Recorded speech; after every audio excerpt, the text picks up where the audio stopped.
대표님, 이번에는 2차 전지 업체들 최근에 이제 전반적인 수급 현황 네네. 좀 짚어주시면 좋겠어요. 네. 일단 포스코홀딩스부터 보시면 줄기차게 지금 거의 3개월 내내 기관이 팔고 있고요. 그나마 다행인 거는 외국인 수급 이게 공매도 쇼커버 물량인지 모르겠지만 지금 외국인 수급은 요 표 보시면 최근에 조금 들어오고 있습니다. 하지만 여전히 이 중요한 건 지분율인데요. 이게 2015년, 11년 그러니까 포스코가 철강으로 굉장히 부진한 실적을 냈을 때도 지분율로 치면 46% 정도거든요. 근데 29%니까 그러니까 2차 전지 밸류를 반영을 하든 안 하든 상관없이 정상적인 외국인 지분율의 10% 넘는 거의 15% 가까운 차이가 나기 때문에 이것만 정상화돼도 포스코홀딩스는 굉장히 주가가 가파르게 탄력적으로 올라갈 가능성이 있다고 보고 있고요. 이게 외국 자본들이 네. 유독 제가 보니까 2차 전지에 큰 관심이 없는 것 같은데 이게 네네. 자기네 나라에 별로 그렇게 활성화 안 된 사업이라고 그런가요? 어떻습니까? 왜 그렇죠? 사실 이 포스코홀딩스가 그때 이제 골드만삭스가 모건 스탠리에서 나온 레포트 비교할 때 대표적인 업체가 이제 미국의 엘버망, 칠레 SQM, 중국의 틴치리튬 이런 회사들 비해서 밸류에이션이 비싸다라고 보고 비싸다. 지금 비싸다라고 보고 굉장히 홀대하는 측면이 있는데 사실은 포스코홀딩스의 그냥 연간 철강으로만 나오는 매출 체력만 봐도 85조 매출에 연간 영업이 6조 나는 거거든요.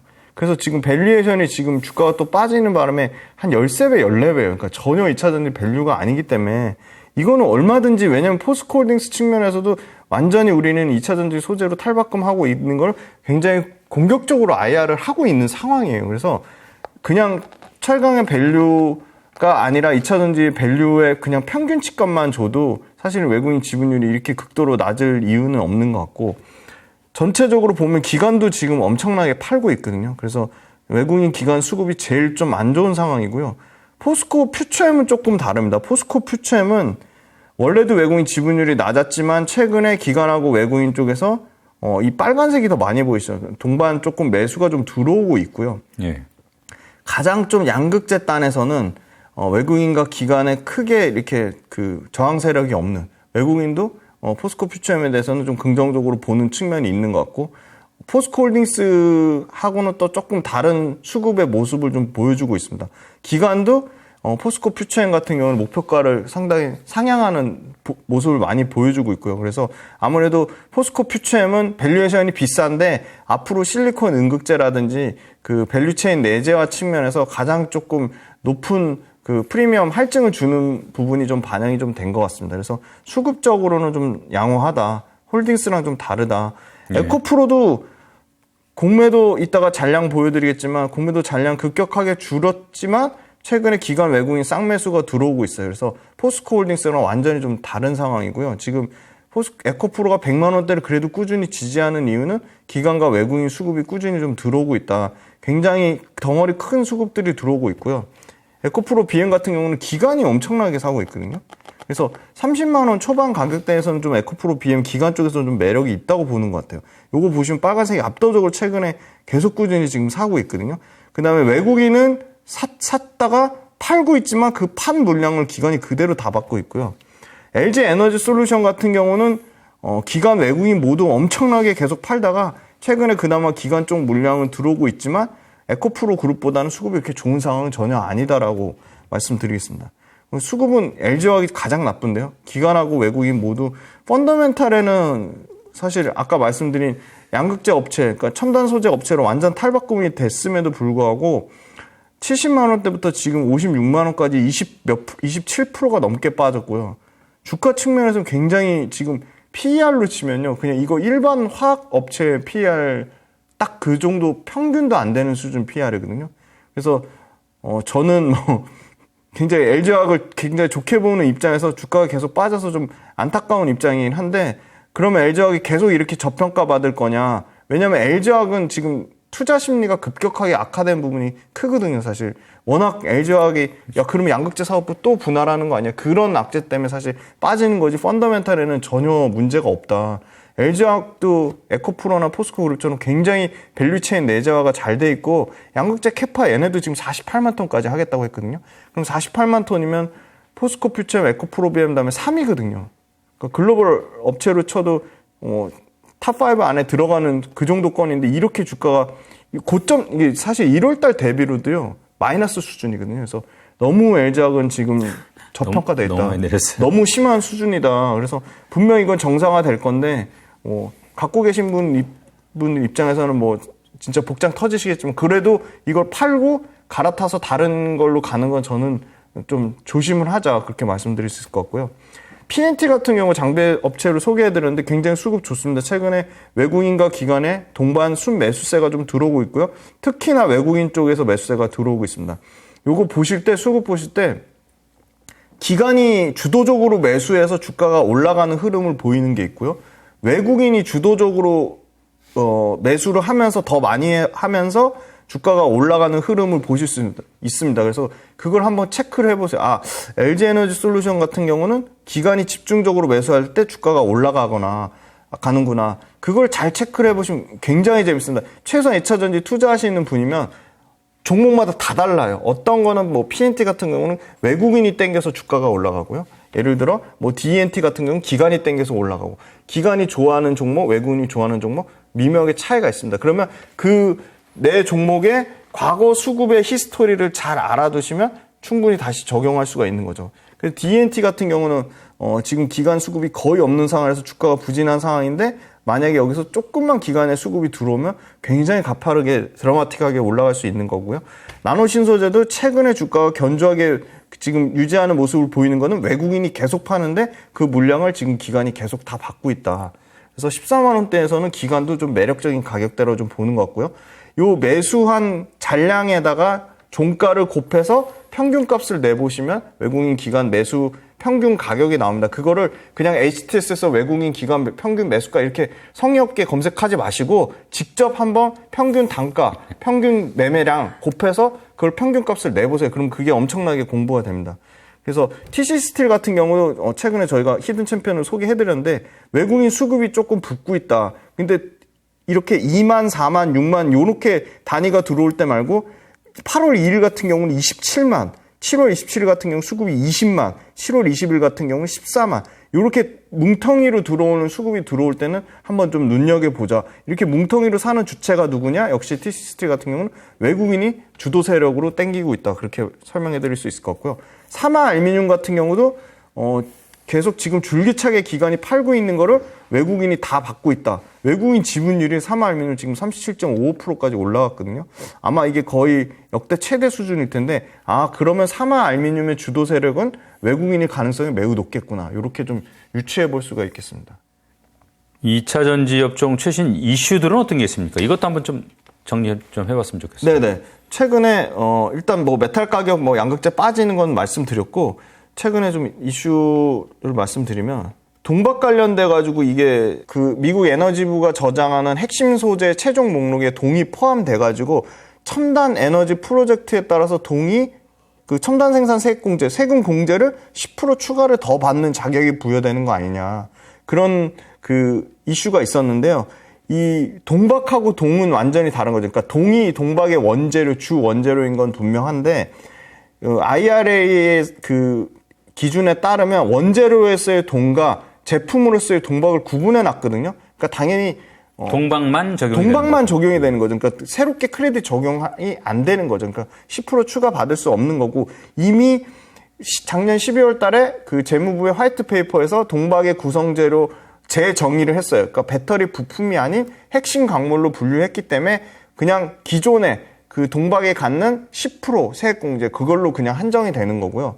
네, 동박업체 3대 동박업체가 있죠. 롯데에너지 머티리얼즈, 그다음에 SK 넥실레스, 그다음에 솔루스 첨단 소재가 있는데요. 네. 이런 회사들이 이제 북미에 굳이 지금 투자비도 비싸고 운영비도 비싸고 심지어 인건비 여러 가지 문화적 차이로 인해서 굉장히 북미에서 하는 게 불리한데 핵심 광물 요건이라고 돼 있기 때문에 현재로서는 25년까지는 북미에 급속하게 서두를 필요가 없는 거죠. 그래서 전력비가 말레이시아가 우리나라의 3분의 1 정도 싸고요. 인건비도 2분의 1 정도 쌉니다. 그래서 웬만한 동박업체들 지금 SK도 그렇고요. 지금 롯데도 그렇고 지금 말레이시아 쪽에 몰려가 있거든요. 예. 그리고 유럽은 이제 스페인을 거점으로 해서 하는데 지금 말레이시아나 스페인 모두 FTA 협정국이 아니라서 지금 이 부분 관련돼서 공격적으로 계속 말레이시아나 스페인 쪽에 계속 그 증설하기가 그 롯데나 뭐 솔루스 첨단 소재나 SK 입장에서 사실 어렵거든요. 그래서 북미 쪽으로는 아마 추가적으로는 아마 북미에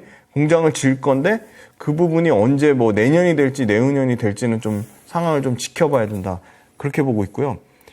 제일 중요한 건 이제 전기차 어느 차종이 잘 팔리냐가 제일 중요하거든요, 사실. 그래서 요거 모델별로 가져왔는데 제일 중요한 건 완성차가 잘 팔려야지 거기에 들어가는 배터리가 많이 팔리는 거잖아요. 예. LG 엔솔은 주력은 테슬라가 주력은 아니고요. 폭스바겐 ID3랑 ID4, 그다음에 포드의 머스탱 마흐 2라고 요게 상당히 잘 팔리는 모델이고요. 현대차의 아이오닉 6 코나, 그리고 테슬라의 모델 3랑 모델 Y 일부에 LG 엔솔 배터리가 들어가고요. 그다음에 이제 SK 온 같은 경우는 아이오닉 5, 그다음에 EV6, 그다음에 메르세데스 벤츠 EQA랑 EQB 요게 들어가고요.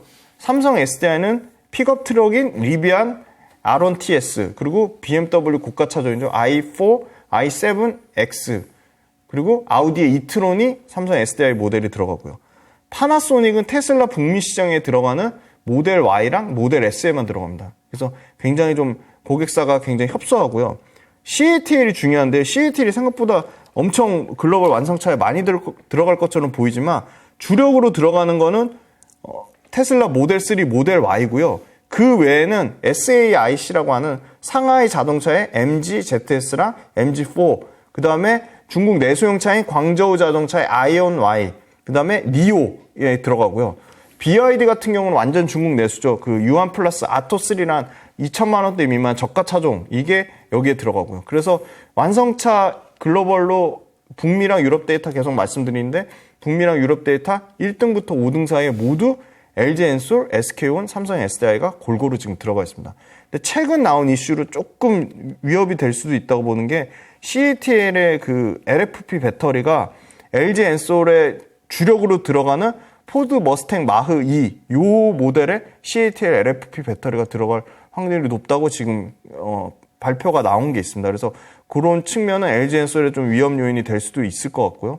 그 다음에 엊그제 아주 이슈가 됐던 중국에서 이제 CATL이 10분 충전에 400km 주행 가는 배터리 신제품을 공개해서 이게 막 완전 LFP가 하이니켈 양극재를 다 잡아먹을 것처럼 그렇게 굉장히 이슈화를 만들었는데요. 일단 배터리가 가장 중요한 거는 사실 가격보다 중요한 건 용량이 가장 중요하고요.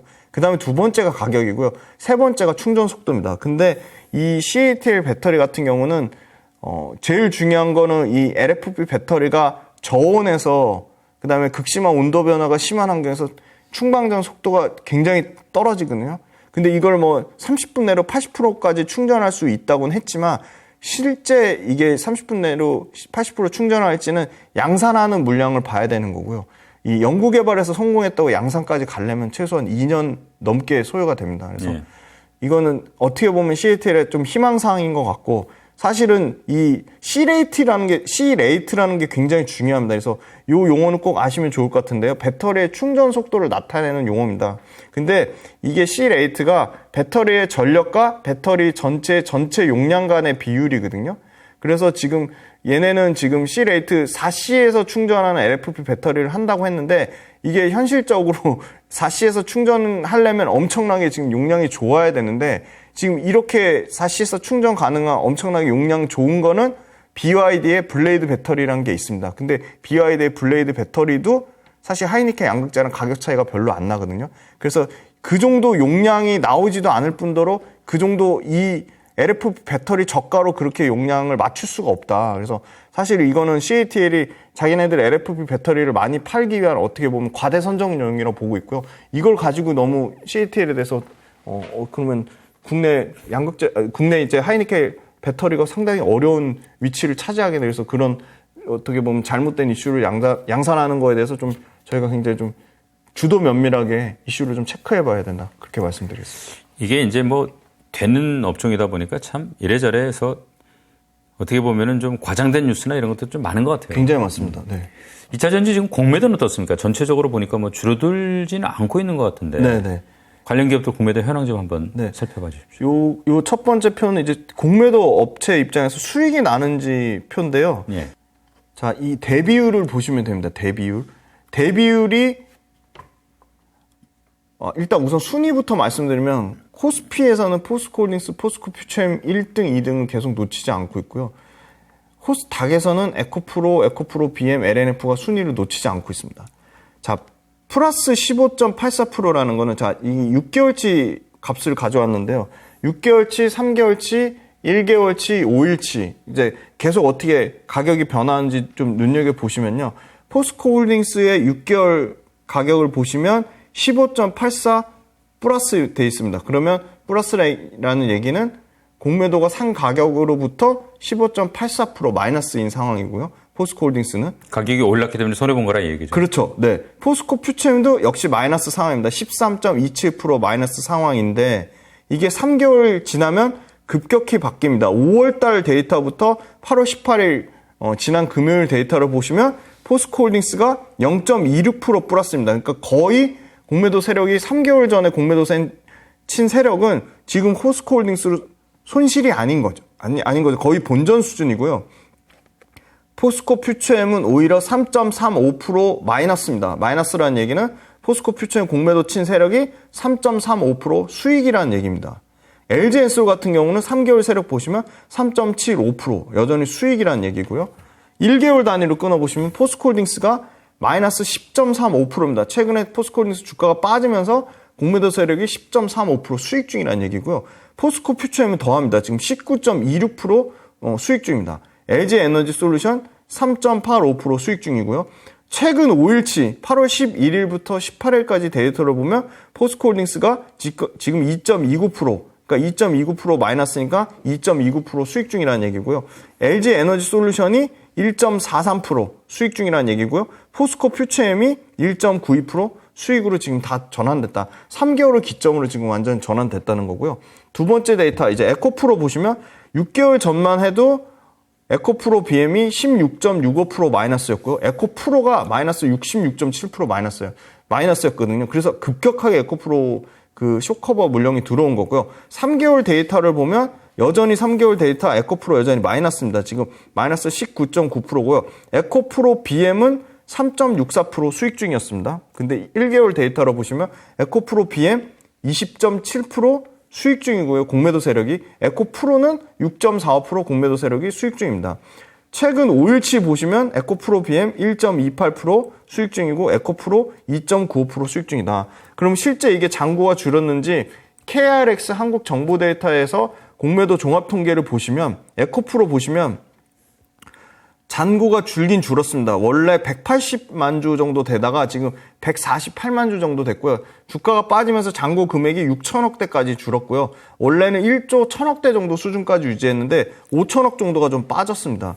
그 다음 에코프로 BM 보시면 에코프로 BM도 급격하게 줄었죠. 주가가 계속 빠져가지고 지금 잔고 수량이 원래 300만 주 이상 잔고 수량인데 175만 주까지 줄었습니다. 그리고 잔고 금액으로 치면 1조 4천억대에서 지금 5,300억까지 한 거의 3분의 1 가까이 줄었습니다. 상당히 줄었고요. 포스코홀딩스는 줄긴 줄었는데 추세는 계속 늘어나는 추세입니다. 지금 잔고 수량이 200만 주까지 늘어났다가 워낙 급격하게 늘어났기 때문에 200만 주 기준으로 1조 2천억까지 늘어났다가 지금 7,500억 정도입니다. 잔고 수량 자체는 140만 주 정도고요. 그러니까 한 60만 주 정도 줄었는데 주가가 빠져서 잔고 금액이 엄청 줄은 것처럼 보이지만 여전히 한 140만 주 정도 유지된다고 보고 있고요. 포스코퓨처엠 마찬가지입니다. 한 179만 주, 그러니까 1조 가까이 지금 잔고 금액이 쌓였다가 지금 6천억대까지 줄었습니다. 잔고 수량 자체는 148만 주인데 주가가 빠진 부분이 있으니까 크게 줄진 않았고요. 그러니까 여전히 포스코홀딩스랑 포스코퓨처엠은 상당히 많은 부분이 쌓여있다. LG에너지솔루션 마찬가지인데요. 1조 넘었는데 1조 1천억 가까이 쌓여있다가 잔고 수량이 줄지 않았는데 잔고 금액 8천억대. 이건 주가가 엄청 또 빠져가지고 LG에너지솔루션은 수량은 그대로인데 지금 금액만 줄어있는 상태고요. LG랑 마찬가지입니다. 잔고 금액이 1조 5천억 여전히 남아있고요. 잔고 수량도 26만 주 정도 수준을 유지하고 있다. 그래서 전체적으로 종합해드리면 에코프로랑 에코프로 BM은 상당히 줄었다. 그러니까 잔고 금액도 줄고 수량도 좀 줄은 상황이고 포스코홀딩스나 포스코퓨처엠은 여전히 줄지 않고 있고 상당 부분 계속 앞으로도 힘겨루기가 좀 계속 될 거라고 보고 있습니다. 아무래도 이제 투자자들 마음이 좀 위축되는 시기예요. 2차 전지 뭐 전반적인 리스크 요인, 또 주의해야 할 점 이런 거 있으면 좀 정리 한번 해주십시오. 네, 첫 번째가 과연 이 리튬 가격 판가 하락이 언제 멈출 거냐, 그게 좀 제일 중요한 것 같고요. 그게 전체적인 양극재 투심이나 배터리 밸류체인 관련돼서 영향을 미치는 거고, 두 번째는 이제 완성차 중에 아까 말씀드린 예를 들어 CATL이 기존에 들어가지 않았던 물량인데 포드의 머스탱 마하 2 같은 경우에 갑자기 들어가면 LG 엔솔이랑 경합 구도가 다 생길 수도 있으니까 그런 측면이 큰 우려 요인이 될 수 있을 것 같고, 북미는 워낙 월등히 차이 나기 때문에 사실은 여전히 좀 시간의 갭은 있다고 보고 있죠. 유럽 쪽에서 6월달 데이터 보면은 보통 유럽에서 LG 엔솔의 출하량이랑 사실 CATL의 출하량 자체가 급격하게 좀 줄긴 줄었거든요. 그래서 그걸 매월 데이터를 좀 체크를 해봐야 될 거. 원래 2기가와트시 이상 차이 났다면 최근 한 달 전 거, 이제 7월달 거 데이터 아직 안 나왔는데 6월달 데이터로 봤을 때는 거의 0.2나 0.3기가와트시로 상당히 많이 줄어들었거든요. 그래서 잘 팔리는, 유럽과 북미에서 잘 팔리는 완성차 종에 들어가는 배터리가 어떤 건지 그거 확인하는 게 제일 좀 중요한 것 같고, 세 번째는 이 중국의 일종의 꼼수죠. 한국의 합작법인 만들어가지고 나오는 부분들이 있거든요. 그게 진짜 실제 국내 업체들한테는 이게 도움이 되는 건지, 그 부분에 대한 좀 팩트체크가 좀 필요해 보이고요. 지분 구조가 중요하겠죠. 어디가 주도적으로 51대 49로 가져가느냐, 그게 좀 중요한 것 같고. 그래서 전반적으로 2분기 실적 판가 빠지는 부분, 그 다음에 출하량 줄어드는 부분이 우려 요인은 됐지만, 아까 말씀드린 양극재 같은 경우는 뭐 에코프로비엠이나 LG화학이 속한 청주에서 큰 폭의 드라마틱한 반등을 나오는 걸 봤을 때 계속적으로 판가가 빠지긴 좀 어려울 거다. 다만 이제 광물 가격 관련해가지고 얼마나 아까 말씀드린 중국 로컬 포함해서 재고가 급격하게 줄어드는지 여부, 그게 좀 중요한 것 같습니다. 자, 2차 전지 투자자분들께 좀 하실 말씀 있으면 말씀드리고 오늘 순서 마무리하겠습니다. 네. 여전히 초전도체가 이제 조금 멈추니까 맥신이란 새로운 또 물질로 인해서 수급의 쏠림 현상이 굉장히 좀 심한 상황입니다. 근데 가장 처음에 투자하셨을 때 가졌던 꺾이지 않는 마음, 그게 좀 가장 중요한 것 같아요.